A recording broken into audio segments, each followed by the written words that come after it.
Salut les amis d'RFLJ, j'espère que vous allez bien. Vidéo miniature aujourd'hui, comme vous pouvez le voir sur un Citroën C5 Aircross, un 18e comme d'habitude, hein, et du fabricant Podi Model, comme d'habitude aussi d'ailleurs.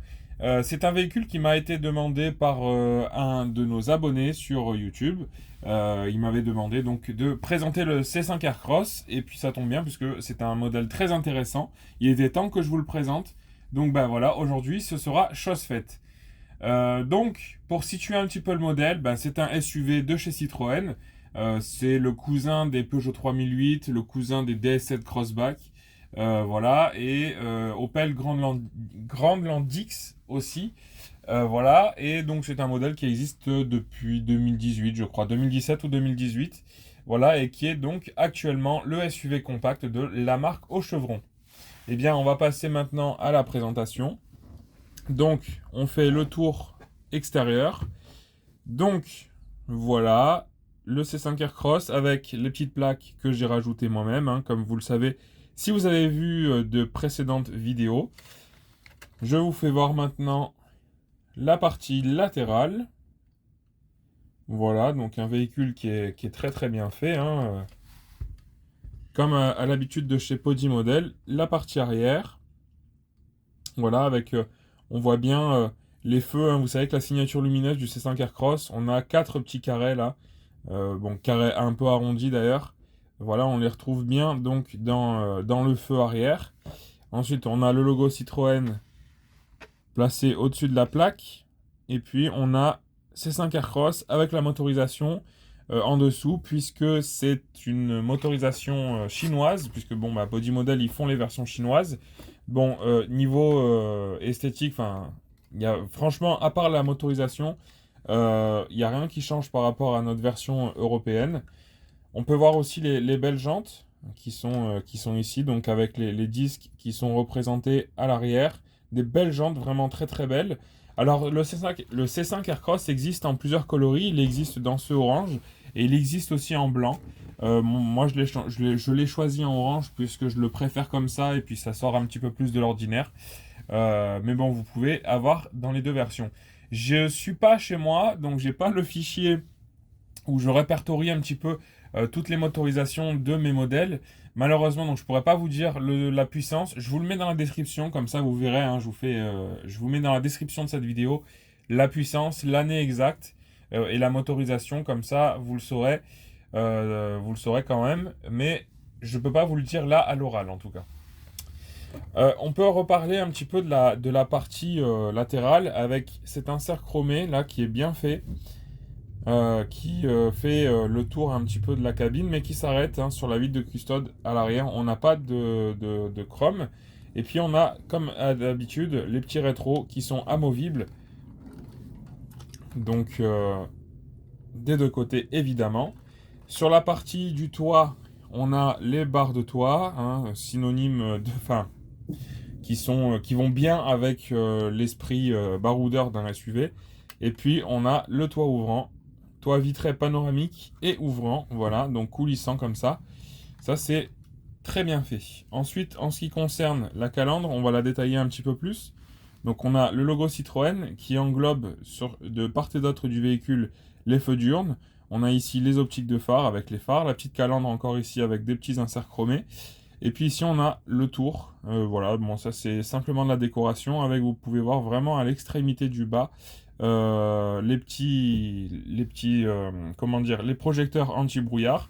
On peut voir aussi dans la calandre, c'est bien creusé, on voit parfaitement, alors là je sais pas si à la caméra vous allez bien voir, mais on voit parfaitement le radiateur qui se trouve derrière la grille, donc ça c'est encore très très bien fait. Et puis ici je sais pas aussi, voilà, si vous voyez très bien, mais l'intérieur des phares est extrêmement bien fait. Voilà, et on a ici aussi un petit rappel de la motorisation. Alors, c'est écrit PureTech, donc déjà, j'avais oublié, déjà, c'est un moteur essence, moteur PureTech qu'on a aussi en Europe, mais je ne sais pas si c'est la même cylindrée qu'on a sur les véhicules européens. On a ici, vous voyez, il y a une petite, un petit téton là.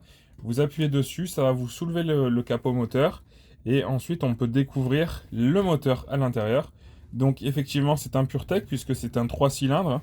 On voit bien les trois petits traits qui nous disent que c'est un 3 cylindres. Après, le moteur en lui-même est bien détaillé. J'ai vu des moteurs un peu mieux détaillés, notamment avec des petits autocollants constructeurs, etc. Bon, c'est quand même très joli. On voit par exemple le bocal de liquide de refroidissement, ici le bocal de liquide de frein. Voilà, on voit vraiment bien, hein, c'est bien détaillé les pièces du moteur. Par contre, bon, pas de vérin, mais le dessous du capot est capitonné. Donc encore quelque chose de bien fait. On voit ici les essuie-glaces et puis sur le pare-brise, on voit la caméra, hein, j'imagine pour les aides à la conduite, ou en tout cas pour déjà de sûr les comment dire les essuie-glaces automatiques, pardon. Voilà, mais je pense aussi que c'est pour les aides puisque vous voyez qu'ici il y a un petit radar, et le petit carré avec les radars qui sont cachés à l'arrière. On peut voir aussi que les vitres arrière sont légèrement surteintées, donc ça c'est chouette. Et puis évidemment on a le coffre qui s'ouvre. Alors vous voyez, hein, j'ai mis un peu des petits trous hein, à l'intérieur, des roues pour un petit peu, comment dire, rendre un peu plus réaliste le coffre pour le remplir. On a la tablette, la plage arrière qui est amovible. Alors je vais retirer les roues. Et lorsque j'ai plus de matériel à l'arrière, on peut voir qu'il y a même la tablette, hein, la surépaisseur qui s'enlève. Donc voilà, vous pouvez ça le retirer, c'est le fond du coffre. Et en dessous, on a la roue de secours qui apparaît. On a la banquette arrière qui se rabat en 1/3, 2/3. Donc je peux la rabattre soit que comme ça, soit entièrement. On a d'ailleurs également un accoudoir. Alors c'est jamais évident de bien vous faire voir, je vais ouvrir l'autre côté, je suis désolé, voilà. On a un accoudoir ici qui est amovible, vous voyez, voilà. Donc ça, c'est plutôt bien fait. Après, on peut rabattre cet accoudoir et faire une belle banquette. L'intérieur est vraiment très bien, reproduit, avec, comme d'habitude, les sièges qui avancent en avant et en arrière. Voilà, donc ici, et donc comme je vous parlais tout à l'heure, on peut tout rabattre et avoir une belle vue avec l'écran tactile au fond, les aérateurs au fond. Voilà, c'est vraiment très chouette. Donc évidemment, hein, c'est le véhicule 5 portes. Les 5 portes s'ouvrent. Donc quand je parle des 5 portes, évidemment vous le savez, mais il y a le coffre qui est compris dedans. Sinon les 4 portières s'ouvrent. Et donc c'est bien reproduit. Les intérieurs de portes. Alors je vais essayer de vous faire voir un peu proprement. Voilà les intérieurs de portes qui sont vraiment bien reproduits. L'intérieur, le tableau de bord, etc. Je pense que vous verrez mieux du côté passager. Alors je suis désolé, c'est vraiment jamais évident de bien faire voir les intérieurs. Voilà. Donc on voit que l'écran tactile au milieu est allumé avec le logo de la radio. Vous voyez un petit logo rouge sur l'écran. Voilà. Vous pouvez voir que là on voit vraiment bien le compteur. Qui affiche comment dire, les données hein, de bord, les données de route, etc. Le volant évidemment qui bouge avec une démultiplication de la direction assez réaliste, voilà, qui tourne plusieurs fois sur lui-même ce volant. La console centrale, et puis aussi sur ce modèle on a la boîte à gants. Si j'arrive à vous l'ouvrir, c'est bon, j'ai réussi. Vous voyez la boîte à gants qui s'est ouverte, là vous voyez, bon c'est noir sur noir, alors c'est pas évident de bien voir, mais vous pouvez voir que la boîte à gants s'est ouverte, voilà, avec donc l'accoudoir au milieu, les portes gobelets, le lever de vitesse, donc une boîte automatique, PSA, donc voilà, donc très beau véhicule. Voilà, que dire de plus? Eh bien, on a la trappe à carburant, bon, qui est pas très bien détaillée à l'intérieur, mais on a la trappe à carburant qui s'ouvre, donc encore un petit détail qui fait plaisir. Voilà.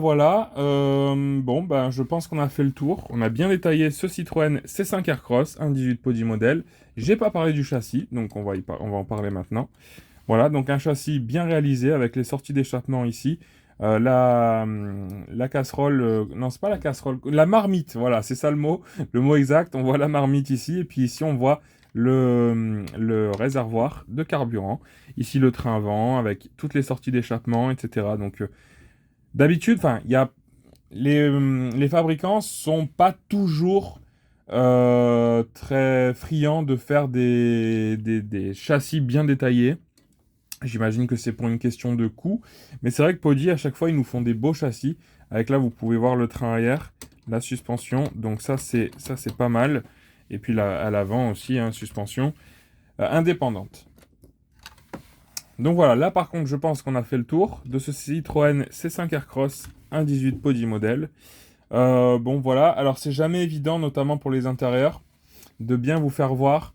Par exemple, on pourrait parler des ceintures qui sont bien réalisées. On peut vraiment toucher les ceintures, les bouger. C'est vraiment une pièce à part. C'est pas un plastique moulé. C'est vraiment une genre de petite ficelle. Bon, on pourrait en parler, mais c'est vrai que vous montrez l'intérieur avec le téléphone, hein, comme vous le savez certainement, je filme avec le smartphone. C'est jamais évident hein, de pouvoir faire une image fixe parce que si je bouge le téléphone dans tous les sens, ça va pas être agréable pour vous. Donc je préfère laisser l'image fixe et vous faire voir moi euh, comme je peux, mais c'est vrai que les intérieurs, c'est jamais vraiment évident. Mais de toute façon, alors je suis pas sponsorisé par Podimodel, mais si le meilleur des moyens, si vous voulez voir l'intérieur parfaitement comme il faut, bah achetez-le, voilà, achetez-le. Alors pour vous donner une ordre de prix, je crois que je l'avais acheté aux alentours des 125 euros, 130 euros dans ces eaux-là. Il se trouve facilement sur eBay, il doit se trouver aussi sur AliExpress. Voilà, encore une fois, je suis pas du tout sponsorisé par tous ces sites, hein. C'est simplement pour vous aider si vous désirez ajouter ce modèle dans votre collection. Donc voilà, donc franchement, c'est un modèle que je recommande. Des fois, il y a certaines Podi modèles qui souffrent un petit peu, notamment des ajustements, des portières, etc. Je trouve que celui-là, quand même, il est assez correct. Donc franchement, c'est un beau modèle qui vaut le coup. Si vous aimez les Citroën, si vous aimez les voitures récentes, les voitures qu'on peut trouver dans la rue, dans la vie de tous les jours, c'est vrai que finalement, si on réfléchit bien, les fabricants, ils font pas tant que ça, hein, les modèles qu'on connaît, les modèles assez banals. Ils en font pas tant que ça, donc c'est bien que Podi puisse faire au moins les modèles qu'ils ont chez eux, hein, en Chine. Donc voilà. Eh bien les copains, je suis content de vous avoir présenté ce modèle. Si vous avez envie que je vous présente un modèle en particulier, je vous invite à aller sur la vidéo qui s'affiche en haut de l'écran, où je présente la première partie de ma collection. Si vous avez envie que je vous détaille un modèle en particulier, n'hésitez pas à me le faire savoir en commentaire. Et puis, enfin, bientôt, le mois prochain, je pense que vous verrez la deuxième partie de ma collection. Donc là, il y a un peu plus de 1/18e. Donc vous aurez peut-être encore un peu plus le choix. Voilà. J'ai un Peugeot 2008 notamment chez Podi Model qui peut vous intéresser, qui est à peu près dans le même genre. Niveau SUV français. Voilà les copains, n'hésitez pas à vous abonner à RFLG Autocollection sur Facebook, sur Instagram et donc sur YouTube. On est aussi présent pour ceux notamment qui sont dans le 04, les Alpes de Haute-Provence ou les autres départements de la région Sud Provence-Alpes-Côte d'Azur. On a un groupe aussi sur Facebook qui s'appelle RFLJ Club Auto 04. Donc une page, un groupe sur lequel on organise des petits rassos, des petites balades, des sorties, etc. Et on parle aussi de voitures, hein, on parle de sujets en tout genre. Donc même si vous n'êtes pas de la région, n'hésitez pas à vous inscrire quand même. Ce sera toujours sympa de pouvoir discuter avec vous. Voilà les amis, merci de m'avoir regardé. On se retrouve donc bientôt pour une nouvelle vidéo. Et d'ici là, portez-vous bien. Salut tout le monde!